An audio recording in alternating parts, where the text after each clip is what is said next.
Dry fire with a double action gun, a follow-up.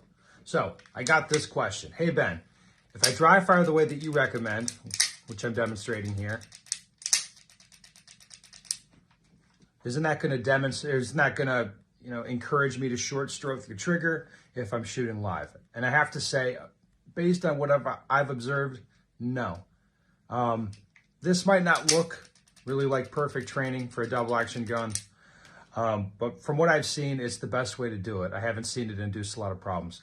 Now, I do see people induce short stroking the trigger if they rack the slide and then they specifically train themselves to minimize the travel of the trigger.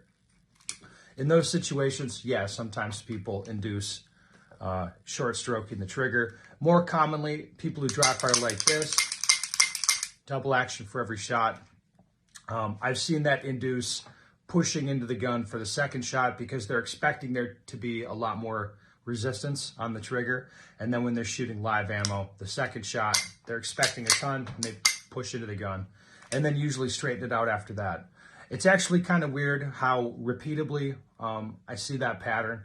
If you have a shooter who looks like they practice a lot, so their draw is consistent and it's predictable, and you're just watching, it's like, yeah, okay, that person looks like they train really well, but consistently, boom, they push the second shot low in a string of fire. Oftentimes I'll ask, like, hey, you dry fire your gun like this? And they're gonna say, yeah, I do. So yeah, that I have seen cause problems, but as far as like this, I have not seen this cause problems for people in a dry fire. But, no matter how kind of weird it looks, I haven't seen it be a problem for people.